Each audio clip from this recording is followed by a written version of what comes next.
What up, guys? GangstaPranksta here, bringing you the not-so-weekly wrestling review. I am back with another episode. I apologize for the delay in this coming out. It's just a series of events.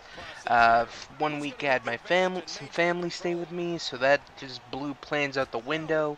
And then it was that, and then I was like, alright, I'm gonna get on this, and then I just got lazy, and I got really delayed, so I'm gonna have to take the blame on this one. I usually blame it on other stuff, but you know what? It's me. It's fucking me. And yeah. So anyway, so this is a really delayed a weekly. I don't even want to call it the weekly wrestling review.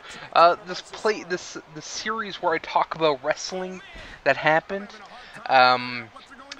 Pretty soon it's gonna be like a history class. I'm gonna be talking about fucking shit that happened way in the past, and it's gonna be like fucking so far in the future that I'm not even gonna be able to keep up with it.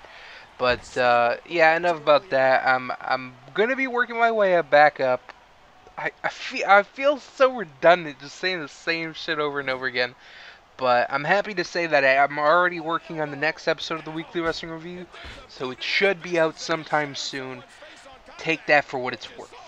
But anyways, let's finally get into what we're going to talk about. So what we're going to talk about is we're going to review 2 weeks worth of RAW, SmackDown, Impact, NXT, Ring of Honor, and a Ring of Honor pay-per-view, the 12th anniversary show. So to give you the timeline of when these reviews are around, this is like the weeks leading up to Elimination Chamber. On the next episode of the Weekly Wrestling Review, we'll actually be reviewing the Elimination Chamber and that pay-per-view. Even though Extreme Rules is like coming out this Sunday, yeah, we're gonna be talking about Elimination Chamber. I don't even want to talk about it, man. It just makes me so frustrated with how far behind I am. But yeah, I don't know.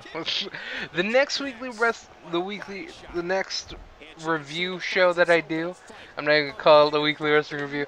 The next review show that I do I might just fucking do like a whole month's worth of stuff, or maybe at least 3 weeks. I don't know. I haven't decided since I'm so far behind. Maybe bumping this up from 2 weeks to let's do like 3 weeks, maybe a whole month of stuff. We'll have to wait and see. But anyway, so this is the stuff leading up to Elimination Chamber. So I'm just going to touch on some things. I'm not going to spend a lot of time on a lot of these topics because they are so outdated. I'm just going to give some of my thoughts and opinions on stuff that was happening around this time. So, so this first episode of RAW was the one with Betty White, which had that whole thing with the New Age Outlaws, and that sucked, and it was whatever. I'm gonna be honest, I did not enjoy WWE on these couple weeks. The build-up to Elimination Chamber I thought sucked. I thought, yeah, they're doing some stuff with the Elimination Chamber match where they have Orton, taking on his opponents every week. I wish they would have had him versus Cesaro on Monday Night Raw, just to kind of give Cesaro more of a rub, more of a spotlight, instead of doing that match on like SmackDown, where it pretty much doesn't mean as much as it does on the Raw. So whatever, they had a match on SmackDown. We might talk about it. I don't know. But yeah, the only thing I'm looking forward to going in to watching Elimination Chamber is the Elimination Chamber match and the Wyatt and Shield thing, the Wyatt family and Shield thing. One thing I want to talk about is how completely random it is. Okay, so at the Royal Rumble, if I remember correctly, it's actually been a while. At the Royal Rumble, we had in the main event, Cena versus Orton, right? And then during the match or after the match, the Wyatt family came out and kind of screwed Cena from winning, right? But after this, and like kind of leading up to Elimination Chamber, the Wyatt family and Cena have had like no interaction whatsoever. So it just seemed kind of dumb that like, okay, they're kind of building towards it. And then they don't do anything with it. They jump. Cena goes back into the WWE title picture. the Shield's feuds with the Wyatt family, and it just seemed so fucking dumb and weird. But it's whatever. So yeah, the only thing I was really looking forward to going into Elimination Chamber was the two matches. Elimination Chamber matches, because you know it's the Chamber match, and you got some interesting participants in it. You know, Cesaro, Bryan, Sheamus, Christian, and yeah. So that was like, okay, yeah, I'm looking forward to that. And then the Wyatt and Shields match. Probably the only build-up that was like good leading up to this whole pay-per-view.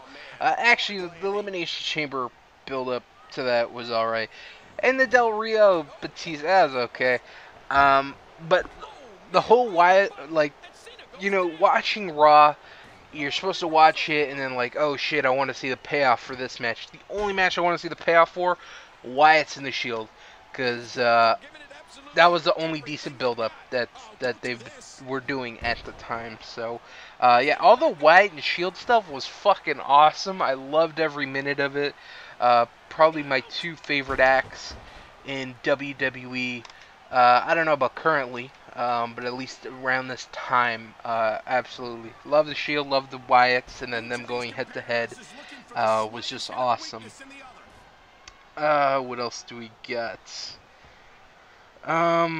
Oh, we had Mark Henry return for the 15th time this year. Yeah, nice to see him back. And we also had a rare sighting of a U.S. title match. Yes, those don't come very often. They come about once every 6 months. And we had one here. So it was Dean Ambrose. He defended his U.S. title against the returning Mark Henry. And it was like 2-in-1. It's like, holy shit, Mark Henry's back for the 5th time this year. And holy shit, a U.S. title match. I was like, cool. So much stuff in one match. I couldn't even. I was like, well, my head exploded. I didn't even know what to do. So yeah, that was pretty cool. Mark Henry's or whatever. The U.S. title finally being defended. That was, you know, about time. So that was cool. So that's all I wanted to talk about on that Raw. Next we got NXT. What happened on this NXT? This was a shitty NXT if I remember. The whole Sami Zayn and Cesaro thing, like they were building up to the whole NXT Arrival pay-per-view, which we'll be reviewing on the next episode. So oh my god, I was just so done with this fucking feud on this episode. Sami Zayn still coming out. Cesaro, that 2 out of 3 falls match we had, blah blah blah, and you know I could beat you, you're the better man, but I could beat you, and blah. And I'm just like, holy shit, dude, you are still talking about this match that happened like 4 months ago? Like, get over it, holy shit. I was so fucking done with it. Just this build up, I'm just like, oh my god, can you just have the match already so I don't have to continue to hear Sami Zayn talk about it? I like Sami and I like Cesaro, but just him keeping like bringing up the 2 out of 3 falls match over and over and over and over and over again. Oh my god, I was going fucking nuts. So yeah, I'm glad that that's finally over. I wonder what else he's gonna talk about. What else? This episode we had a random appearance. This is like a shitty main event for NXT. I don't know. It was the February. Had to be the 13th. I think. No, it's Wednesday, right? It's 12th or 13th edition of February NXT. The Wyatt family just randomly appear on the show, and they take on 2 guys in about a 30-second match, beat them, and that was it. The show ended right there. I was like, what? You have the Wyatt families should be a special attraction when they come back to NXT, right? No, they come out, beat 2 nobodies, and that's it. It was like, what? It was such a waste of bringing the Wyatts. It wasn't even funny. I did not like this episode of NXT. It was so shit. But anyways, moving on. Next we got Impact. So of course, this is more of Impact in the UK and their Maximum Impact tour. Continue on. It was nice, like I said before, it was nice seeing Impact in front of a full, lively crowd. It was awesome. It definitely added to the show. What happened on this show that I want to talk about? I want to talk about Abyss, but hold on. Yeah, no. So they were just pretty much building towards lockdown and, the MVP thing and the Dixie and, teams and blah, blah, blah. Okay, so Abyss. I want to talk about Abyss. So Abyss is, has been going a lot of character development. Went from Joseph Park to Abyss to Abyss. Like, they don't even acknowledge Joseph Park at this point anymore. It's just like, okay, yeah, he's Abyss. He's just gonna pretend like they pretty much phased out Joseph Park so fucking quick. Like, it was funny that they don't bring him up anymore. It's just Abyss. It's Abyss. Who's Joseph Park? I don't know. It's just some guy that we had on our TV for over a year. So yeah, Abyss came out without a mask. And so it's Joseph Park cutting a promo like Abyss, but he kept saying he's not Abyss. I don't know. I don't like this whole storyline. So whatever, he comes out, he calls out Eric Young and blah. He says he can't be Abyss anymore. So it's like, what? So you went from Joseph Park to saying you're Abyss to saying you can't be Abyss anymore. What? Vince Russo? Yeah, I don't know what he was talking about. And then he says he needs to go away and find someone who understands him and fix him. Immediately I think, oh shit, they're bringing back James Mitchell, whatever the fuck you want to call him. And, that's gonna be the person that, helps him become a monster again, right? You would think that. You're like, yeah, Joseph Park, it's... The storyline-wise is like his dad or some shit, but whatever. It's like, yeah, bring back James Mitchell, the Monster Abyss. Fuck yeah! I don't think they ended up doing that. I don't think they even considered Jim Mitchell. I could be wrong. I think I kept up with the results enough to know that they didn't bring back James Mitchell, which is kind of a disappointment, because if they were going to kind of bring back the Monster Abyss and like Abyss going back to his roots or whatever and someone to help him, who better than James Mitchell, the guy who, I don't know if he made Abyss or whatever, the monster, but he was definitely there for the creation of it, so it'd be awesome if they brought him back, but I don't think they did, so that sucked. What else? Oh, so I think this was the first episode, or the promo that they aired for Willow. It was a very well done promo. I remember, I didn't watch the episode of Impact, but like I kept up with the stuff through the YouTube clips. And then I saw like, Willow is coming, so I was like, oh, I gotta click on that video. I'm always interested whenever TNA brings in new talent. But automatically when I saw the name, I'm like, Willow. Jeff Hardy from Omega Willow? Like, that's immediately what I thought of. I'm like, no, that'd be dumb. And then I'm watching the thing and I'm like, oh, maybe they're doing the Willow gimmick on somebody else. That'd be kind of cool. And then I look closer and, no, it's Jeff Hardy as Willow. And, I still don't know how I feel about this whole Willow thing. I haven't seen any of it. I've only seen the promos. But I can say I don't think I like it. I don't think I like it very much. I don't know. It's just too dumb. I don't know. I don't know how to explain why I don't like it. I just don't like it. Even though I haven't seen any of the in-ring stuff or some of... Well, I saw the promos, but not like an actual whatever promo that he does kind of thing. Just, his promo package. Oh, Willow's coming soon, blah, blah, blah. I saw those. Those were good, but... yeah, I don't know. It's like, why would we have Willow when we can have Jeff Hardy?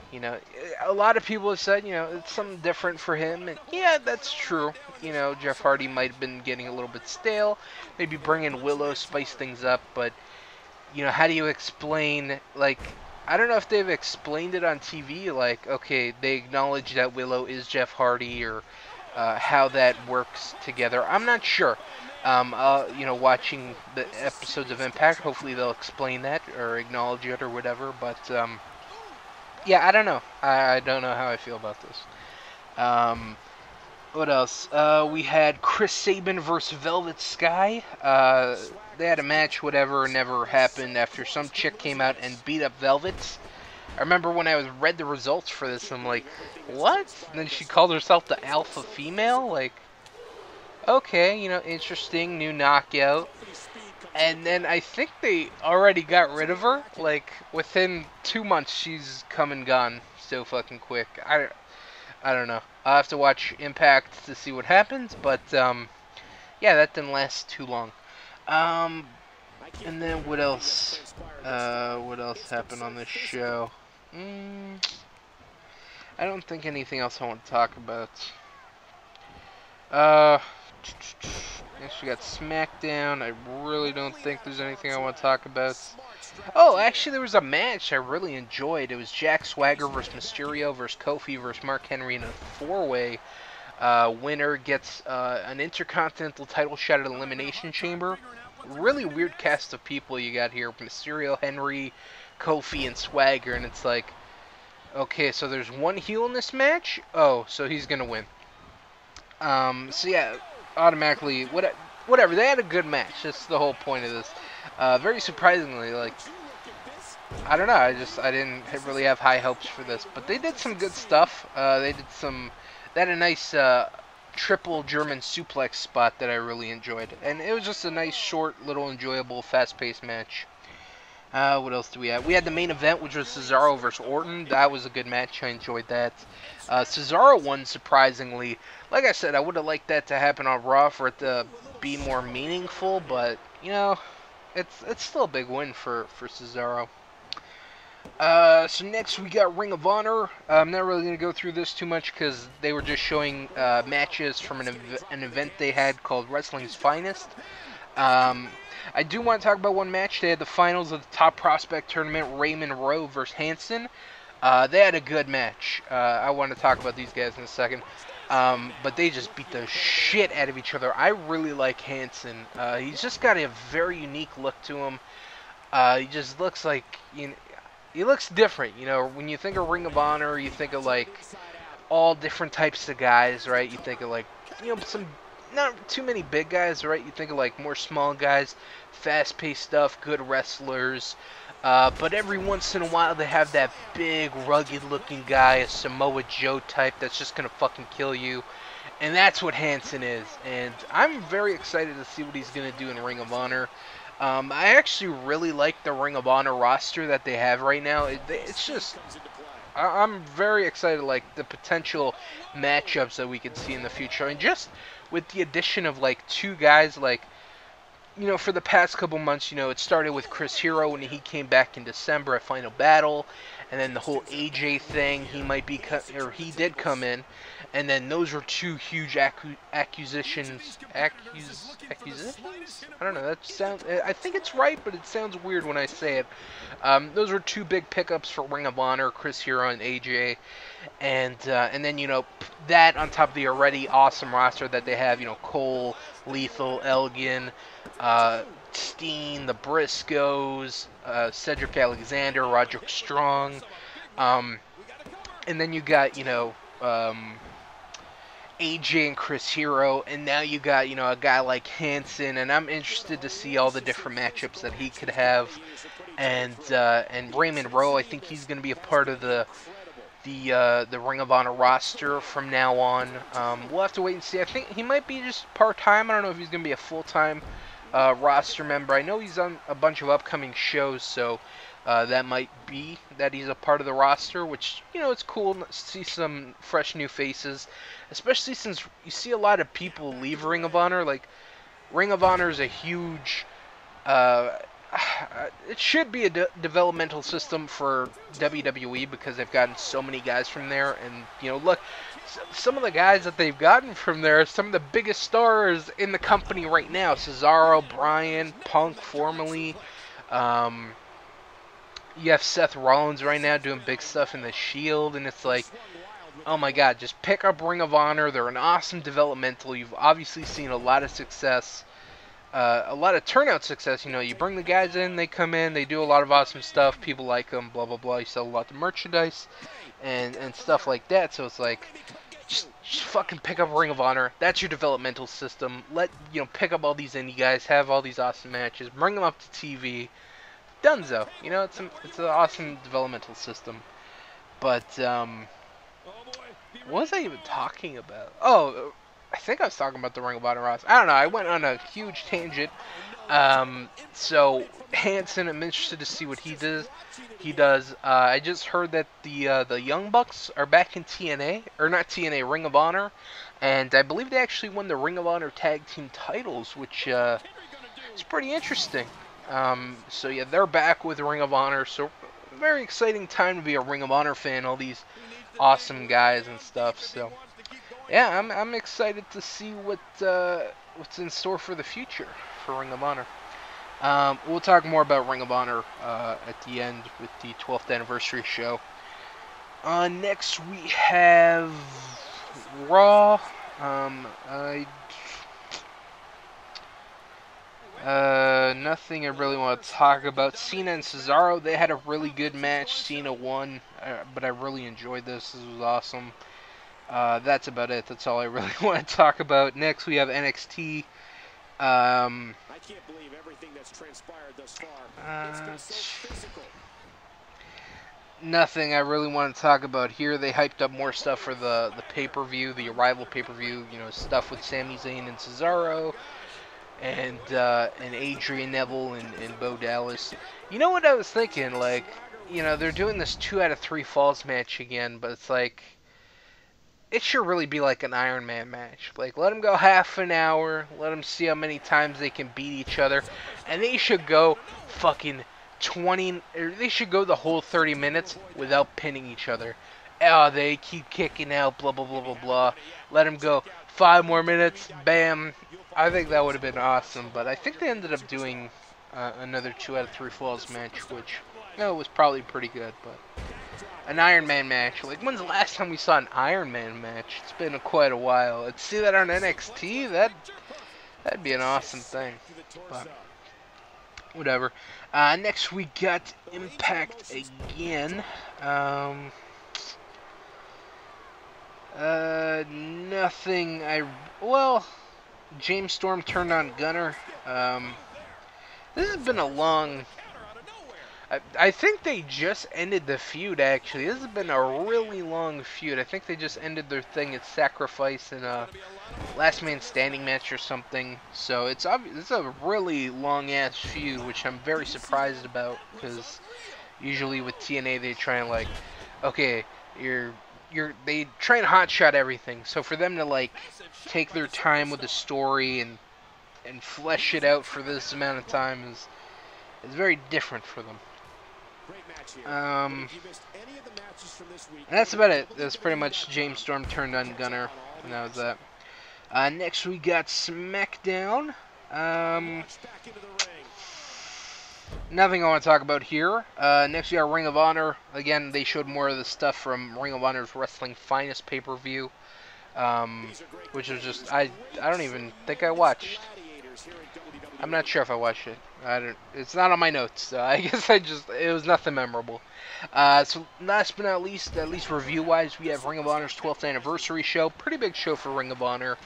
Overall, I did not really, well, I'm not going to say that I didn't really enjoy it. It was a pretty good show. Nothing real memorable. You'd think it was like, okay, it's a 12th anniversary show. It's going to be some pretty big stuff. Not the case. It was pretty... It should have been a lot bigger than it was. But it was okay for what it was. So we'll just go through the show real quick. First we had Silas Young versus Matt Taven. Pretty good match. Taven wins. Good opener. Next we got Mark Briscoe, Adam Page, and Cedric Alexander taking on the Decade in a 6-man tag match. Good match. The Decade wins. Next we had Hanson versus Tommaso Ciampa in a Ring of Honor TV title match. A good match. Ciampa wins. This match, it was good. It was way too short though. I wish they went longer. It was like an 8-minute match, but it was good. But if they went like a couple more minutes, I thought it could have been like really good. There was a really scary moment during this match where Ciampa went for a dive and his leg got caught on the rope and he almost came down head first on the fucking floor, but he kind of landed all right, but it could have been really fucking bad. Next, we got Michael Elgin versus Raymond Rowe. It was really supposed to be Michael Elgin versus Matt Hardy, but I don't know, he couldn't make it or whatever. It was a good match. Elgin wins. After the match, Adam Cole tries to attack Elgin, but Raymond Rowe makes a save. Elgin tries to powerbomb Cole, but Michael Bennett comes out, attacks Elgin and Rowe until Jay Briscoe makes a save. That leads to a match. So Jay Briscoe versus Mike Bennett. It was a pretty good match. Jay Briscoe won. I think it was actually for Jay Briscoe's world title thing. Next, we got Red Dragon defending their Ring of Honor Tag Team titles against Adrenaline Rush. This is a really good match. Really fast-paced, some good tag team action. I really enjoyed this. Red Dragon won. Next, we got AJ Styles versus Jay Lethal. This is a good match. AJ won. Not much to say here. And then we had the main event. Well, yeah. We'll talk about that in a second. So, for the Ring of Honor World title, Adam Cole was defending his Ring of Honor World title against Chris Hero. This is a really good match. Cole won. And yeah, so this should have been the main event, but no. We had another match. We had an unsanctioned match to end the show. And I did not like this fucking match at all. So the main event, the unofficial main event, it was an unsanctioned match, so it was kind of like separate from the whole card. They didn't have announcers and stuff, so I don't know. So it was Kevin Steen versus Cliff Compton in an unsanctioned Philadelphia street fight match. I fucking hated this match. I didn't hate it, I just did not fucking enjoy it. They went so fucking long. It was a boring hardcore match. It started to pick up near the end, but Jesus Christ. This is supposed to be like, yeah, it's supposed to be unsanctioned, but this is pretty much your main event for the fucking pay-per-view. This is your main event for the 12th anniversary show? Kevin Steen versus Cliff Compton? What? You're not going to even end it with your world title match? Oh my god, I was like, what the fuck?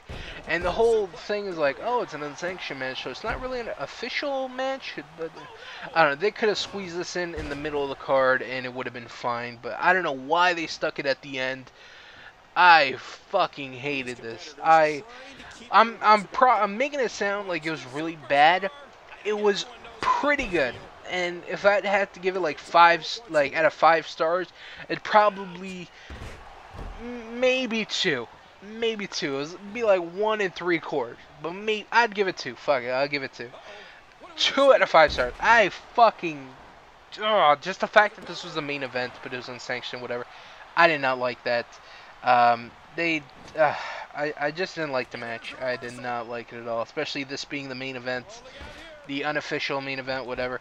I will say, Kevin Steen fucking just nailed Cliff Compton in the ear with a fucking Singapore King shot. I felt so bad for the guy.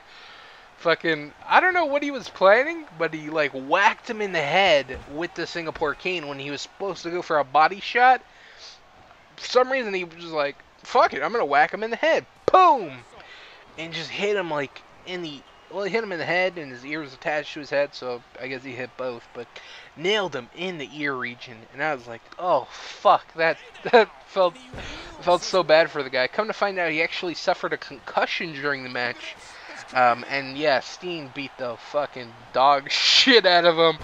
And yeah, it wasn't really much of a match. It was more like a really long, drawn out, just Kevin Steen beating the shit out of Cliff Compton. And this feud wasn't even like really big enough to be the main event. Like, I could understand if it was fucking El Generico Kevin Steen, but no, it's fucking Cliff Compton and Kevin Steen. Cliff Compton, who is a former member of Scum, which I don't even know what the fuck the storyline was for this.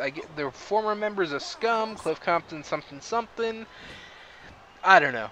But I did not give a shit about this match. I don't know. I think I'm more upset that it ended the show. If they put it somewhere in the middle, I would have been fine with it. It would have been an okay match. But the fact that they ended on it really fucking upset me. So yeah, it was a pretty good show. You could probably skip it, and you probably wouldn't miss anything. Like I said, nothing really big happened. You had some good matches, but meh, you know what I'm saying? So it's a show you can miss and not really miss anything, you know. So that is the Ring of Honor 12th anniversary show. So that's it for the reviews. Now we're gonna jump to some news. We only have one thing of news, and that was the unfortunate, untimely passing of Viscera. Very sad to hear about his passing away. Mainly because like, I have a creepy story about this. So I was looking at guys to bring in for my weekly, or not my weekly wrestling review, my universe. I was like, oh, I was checking out some cause, seeing if there were any good cause for some guys I was thinking about bringing in. So I was just checking out some random names, checked out wrestler A, B, C, and the last person I checked, I'm like, let me see if there is any good Viscera cause. And I looked, and I was like, oh yeah, there's some pretty good ones. I might consider doing some stuff with him.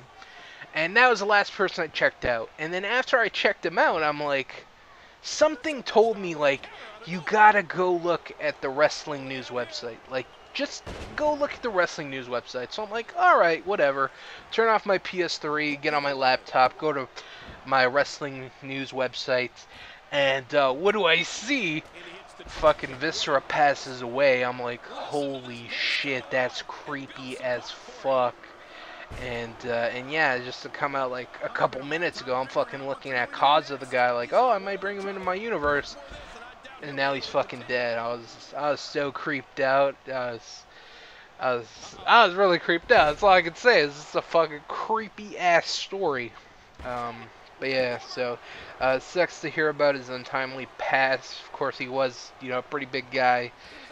So probably suffered from heart issues and other stuff like that. So my thoughts are with him and his family, even though this happened a while ago. You know, I'm still gonna pay my respects. I remember when I saw Viscera for the first time on TV, I thought he was one creepy fucking guy. Just a big black guy with a mohawk and the fucking eyes. Like, holy shit, he's fucking scary, you know? And yeah, so, sucks to hear it, like I said, sucks to hear about his passing. And yeah, so rest in peace, Viscera, and yeah. I don't really know how to end this whole conversation topic thing. So yeah, we're just going to end it on that. So that's going to be it for the weekly wrestling review. I hope I said weekly wrestling review, but it's not so weekly, right? So welcome, okay, I'm going to start that outro again. I'm just going to say weekly wrestling review because that's what I'm used to saying.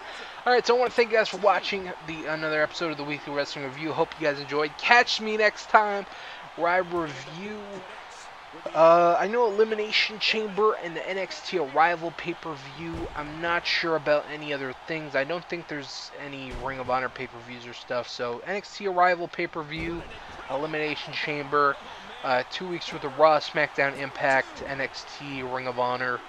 Might even do 3 weeks. We'll have to wait and see. If there's a lot of stuff that happens in those 2 weeks, then I won't do 3 weeks. But if there's not, then I'll do 3 weeks. So yeah, so look forward to that. Hopefully that'll come up sometime soon. And yeah, so that's gonna be it. So I want to thank you guys for watching. Hope you guys enjoyed. Catch me next time. Until then, guys, peace out.